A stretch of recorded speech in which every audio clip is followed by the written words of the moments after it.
Hello everyone, welcome back to this channel. Today we're gonna rank down, going in straight off the bat, we're gonna rank down the Predator franchise. Well, I don't know, I always thought that Predator and Alien were going hand in hand, I guess. I know I always thinking that, but anyway. Up until this day I've never seen the movie Prey, so I won't be covering it on this ranking, which is kind of stupid if you think about it, but you know, anyway, fuck my life.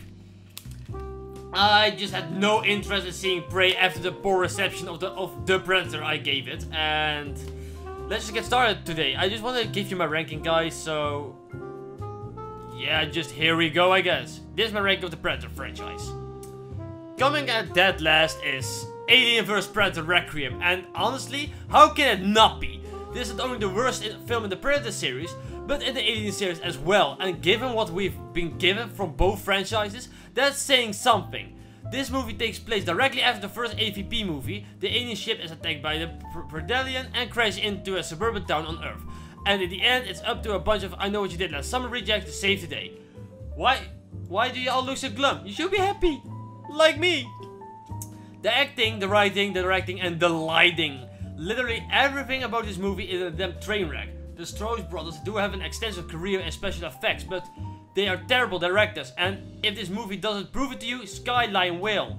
You think people with a background in special effects would know how to light a scene properly, but my god is this film dark. It's so dark that I can see barely a thing half the time. When the aliens and predators are fighting, it's always at night and you can't see any of it. I'm glad you went back to animatronics and guys in suits, but if I can't see any of it, I don't care! This movie has no identity to speak of. They have a mother and a daughter in this film, and they are just ghetto versions of Ripley and Newt. They have a cop named Morales, which I guess is a callback to the Reporter in Predator 2. The main character's name is Dallas. Yeah, they went lazy with that one, I know.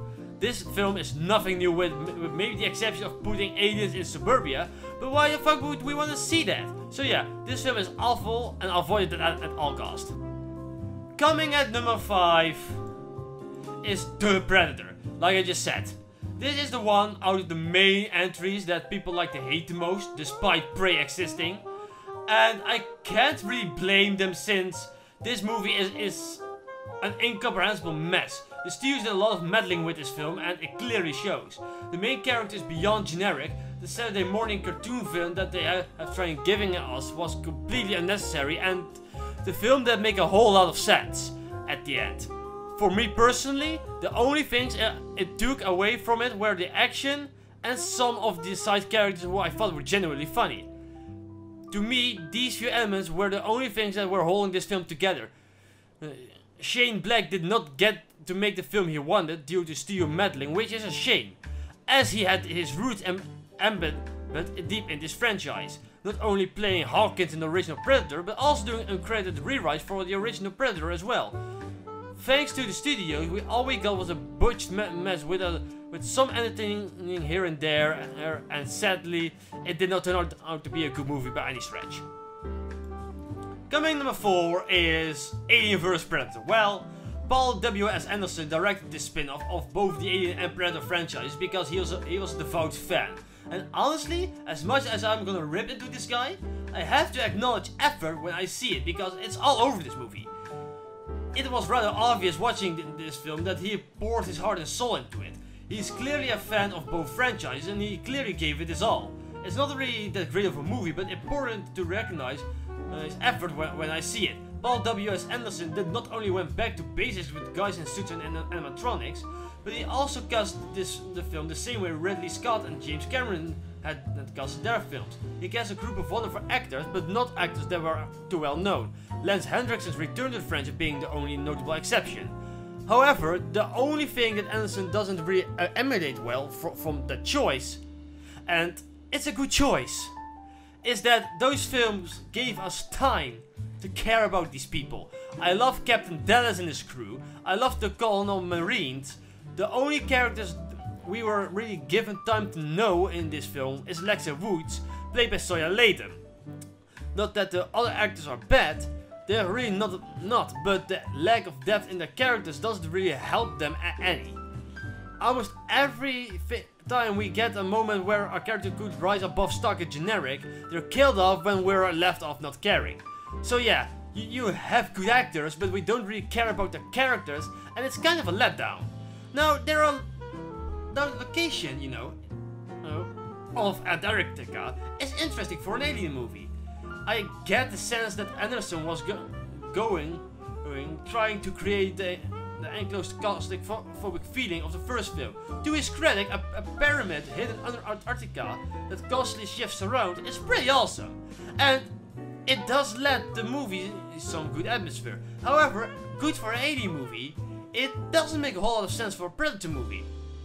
Predators have always shown up in areas of immense heat, because they can only see in infrared.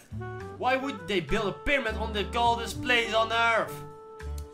And speaking of infrared, that leads to another plot hole for the aliens. In Aliens, it's clearly established that the xenomorphs appear on motion scanners and not on infrared.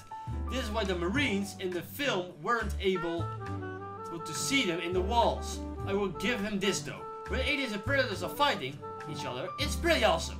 That shot of the xenomorph tail impaling the predator out of nothing is beautiful. So I think that's something you can take away from this movie. It features some great fighting between two tidal monsters, but they are sadly too few and far between. But in all honesty, if you haven't seen this movie in a while and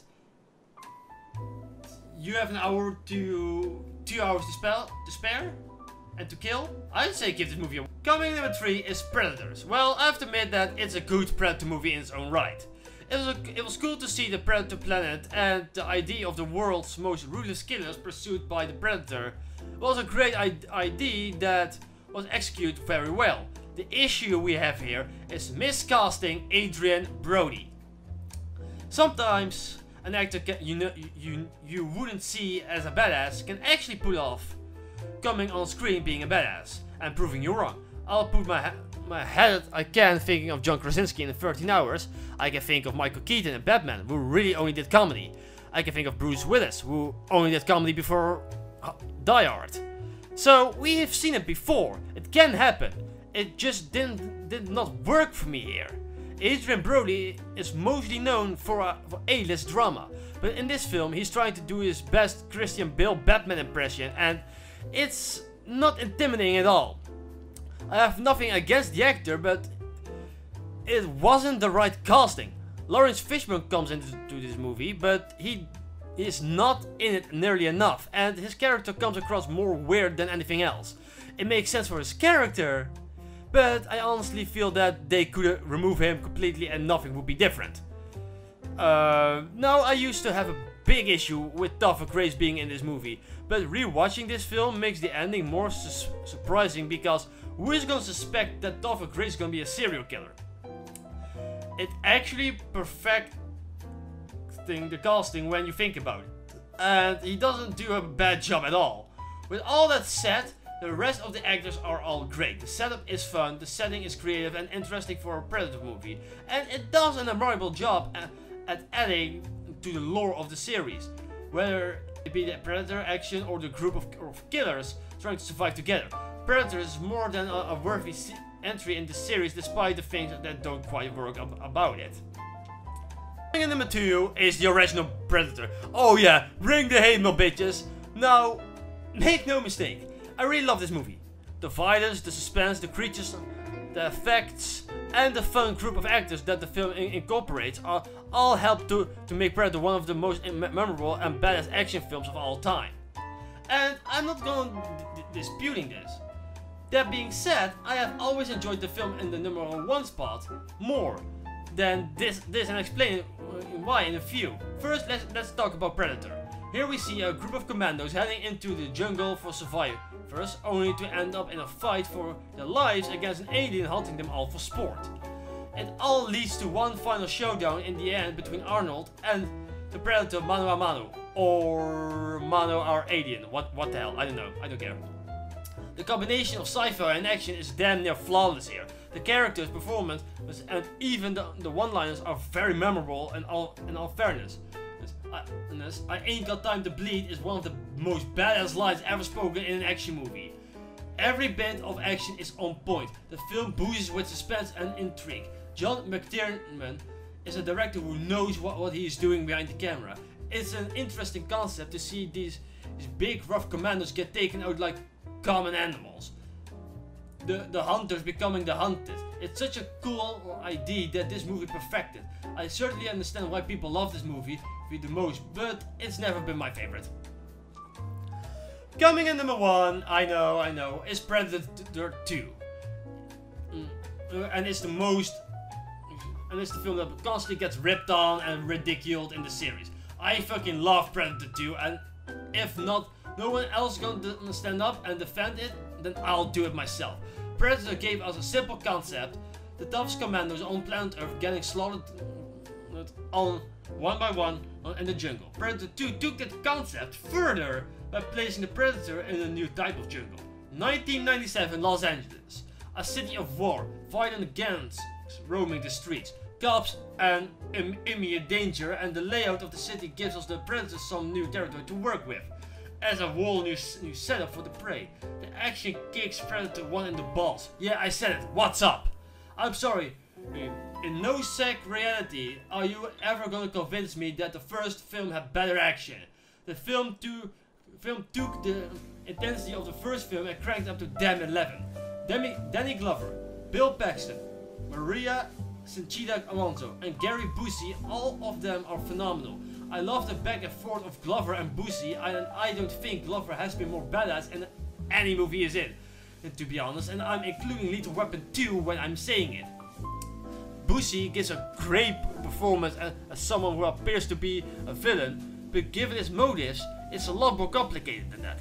Bill Paxton is hilarious and he goes out like a badass, because let's face it, there is no way for Bill Paxton to go out any other. The Predator violence is great though throughout. I mean, it was great in the first film too. Don't think I'm taking anything away from that movie here. However, the environment of the Predator allows for a lot more creativity. In addition, I love the ending showdown in this film and the implications it had for the Predator lore, establishing that the Predators have been coming here for years to hunt. Future Predator movies would expand in this as well. Predator 2 is the definition of a perfect sequel. It expands the lore, it ups the tension and offers something different for its audience instead of giving us the same thing all over again. Well guys, that's it. That was my ranking of the Predator franchise. I hope you guys like it. Please let me know what your ranking is in the comments down below. Please don't forget to like the video and subscribe to the channel if you haven't, and I'll see you guys later. Bye guys, tot volgende week!